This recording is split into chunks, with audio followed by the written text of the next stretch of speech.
Et qu'est-ce qui a manqué à ton jeu pour égaler les performances de ton frère? À mon jeu. Oui, Mon jeu était meilleur, je crois, mais je n'étais pas sérieux. il paraît que ton jeu était meilleur. Je n'étais pas sérieux. À quel point tu es prêt à protéger ton frère? Je suis prêt à donner ma vie pour lui. Et il le sait d'ailleurs. Mhm. Et vous le savez aussi, je pense. Ben, on l'a bien compris en tout cas. Ma plus grande fierté aujourd'hui, c'est que j'ai pu changer ce côté-là. Parce que tout le monde me voyait comme un petit voyou. Les gens m'identifiaient, ils me disaient ouais, voilà, petit frère d'Eto. La plupart des gens aujourd'hui m'appellent David, pas mon nom. Mhm. Et là, j'ai compris que j'ai changé quelque chose dans ma vie. Et ça me rend fier de moi. Quand tonne le carillon, David Eto'o gambade et le lien fraternel apparaît sous un jour nouveau. Avec toi, la vie de fratrie se joue à temps complet, là où nombre de tes contemporains la jouent à temps partiel. Dépasser la rivalité et l'agressivité fraternelle et se construire une identité singulière. David, voici ton confessionnal. Es-tu prêt à répondre à nos questions sans faux fuyant? Oui, David Eto'o, le football finalement pour toi, est-ce que c'était un choix personnel ou celui de ta famille qui elle-même est une famille de footballeurs? c'était mon choix. C'était mon choix, ça n'a pas marché, c'est tout. Qu'est-ce qui te pousse là-dedans? Qui te donne envie d'y aller? Mon frère et mon talent aussi. Et ton père aussi un peu, non? Oui, mon père aussi, mais mon père voulait que j'aille plus à l'école. Ah, il était footballeur, non, papa? Ouais, il était footballeur. Il était footballeur. Il jouait à l'équipe du village. Il n'était pas trop fort. Ça va, il dit qu'il était fort, je ne l'ai pas vu jouer. Qu'est-ce que tu regrettes le plus de ta vie de footballeur? De ne pas avoir joué au niveau alors que j'avais le niveau. Mhm. Parce que je n'ai pas été assez sérieux. Alors que j'avais vraiment le niveau de jouer au plus haut niveau. Et qu'est-ce qui te manque de cette période? Les vestiaires. Ah, pourquoi? Parce que dans le vestiaire, vous vous retrouvez, vous blaguez, vous rigolez, parlez de ambiance, tout et quoi. de rien. Et ça te manque toujours. Est-ce qu'aujourd'hui, David, tu restes frustré de n'avoir jamais joué en équipe nationale camerounaise? Ça se voit que je suis frustré là.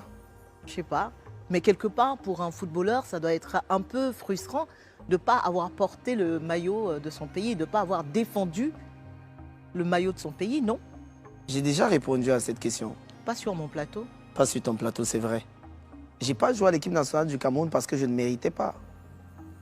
Parce qu'ils ont fait le choix, mais je méritais de jouer à l'équipe nationale à mon Est-ce que c'est époque. quelque chose qui t'a affecté? Oui, ça m'a affecté un moment, mais après je suis passé dessus. Donc ça va. Ça va. C'est quoi le plus dur à gérer quand on est le frère d'une légende? Le plus dur à gérer quand on est le frère d'une légende. Une légende comme mon frère, parce que Bah oui, bien il y a sûr. légende et légende. Mon frère, c'est autre chose. Ok. Bah, une légende mondiale, Voilà, c'est comme ça. Samuel Je Eto'o. préfère. C'est notre beau, mon frère. Qu'est-ce qui est le plus dur à gérer? Ton comportement. Mhm.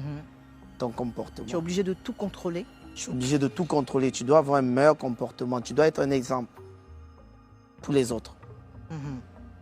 Est-ce que par moment, tu rêves d'être lui? Si je rêve d'être lui, ça veut dire que je vais avoir sa vie? Non. Mais est-ce que tu t'es déjà dit, ah, ça aurait été tellement cool que je sois aussi un Non, parce Samuel que Eto'o? je suis content pour mon frère. Je suis content de sa vie.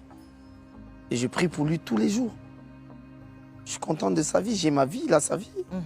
J'ai pas besoin d'être Samuel. Mhm. Je suis David. Et qu'est-ce qui a manqué à ton jeu pour égaler les performances de ton frère? À mon jeu. Oui, Mon jeu était meilleur, je crois. Mais je n'étais pas sérieux. il paraît que ton jeu était meilleur. Je n'étais pas sérieux. On va peut-être continuer à parler de ton frère. Pour toi, sa plus grande qualité, c'est quoi? Il est généreux. Et son plus grand défaut? Parce qu'il n'est pas parfait, on est d'accord, même si c'est ton frère. Oui.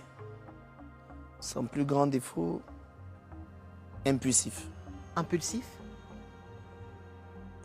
La plus grosse crise qu'il y a eu entre vous? Je me rappelle, voilà, ça c'est bon. Très belle question, je vais bien m'asseoir. À l'époque, je signe à Majorque, j'ai 16 ans. Mhm. Je signe professionnel. Mon frère me fait venir, j'étais à Barcelone, je signe professionnel. Je gagne 9 000 euros net par mois. Et j'ai droit à 7 ou 8 billets d'avion en première classe. Mhm. Je me teins les cheveux, je fais des boucles, je fais des tatouages, un gamin de 16 ans. Je m'achète une Audi TT. Sans permis. Sans permis. Sans permis.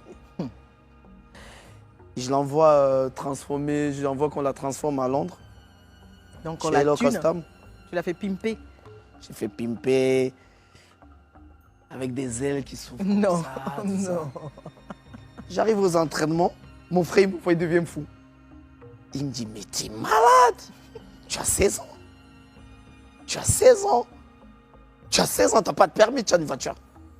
Ça, c'était la plus grosse crise. Il est resté peut-être 1 an, il m'a pas parlé. Oh. Ouais. Et toi, tu lui en as voulu pour... Non. Tu as compris? Mon frère avait raison, il avait raison. Mm. Il avait raison, c'est un visionnaire, il avait raison. Mhm. Et ton plus beau souvenir partagé avec lui? J'ai tellement de souvenirs avec mon frère. Qu'est-ce qui te Tellement vient de tout de beaux suite à souvenirs. l'esprit? Qu'est-ce qui te vient tout de suite à l'esprit? Je me rappelle cette nuit-là, le jour où nous étions dans sa chambre, Mhm. à Neubel, au quartier. Hein. À l'époque, quand ma mère vendait du poisson, qui me dit, tu sais David, là je joue à UCB, mais je suis sûr que tu vas voir dans 2-3 ans, je vais t'acheter une Ferrari. Ah, Tu vois, ce fameux jour. ce fameux jour, il me le dit comme ça, je le regarde, je dis, regardez-moi celui-là. Qu'est-ce qu'il raconte? Il est fou. Et je lui demande, Ferrari, c'est quoi? J'étais gamin, je ne sais pas. Mhm. Puis c'était des quartiers. Et il me montre. Il me dit, c'est ça. Il a fait. Ah, finalement, il a fait. Il a fait. Ah. Jusqu'à quel point tu es prêt à protéger ton frère? Je suis prêt à donner ma vie pour lui. Et il le sait d'ailleurs. Mhm. Et vous le savez aussi, je pense. Ben, on l'a bien compris en tout cas. Tu es un fou amoureux de la Côte d'Ivoire et nous, on aime ça. Quel regard tu as porté sur les derniers événements qu'il y a eu et qui nous ont opposés, qui ont opposé nos deux pays sur la toile? Quel a été ton regard là-dessus?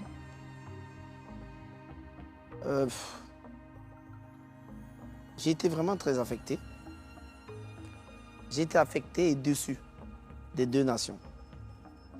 Parce qu'en réalité, quand nous sommes sur le net là, nous sommes là pour rigoler. Il Mhm. ne faut pas prendre les choses de net pour venir, pour que ce soit sérieux. Mhm. Mais après, Cameroun, Côte d'Ivoire, c'est l'amour. C'est l'amour, ça va s'arranger. Mhm. Moi, je suis en Côte d'Ivoire pour arranger ça.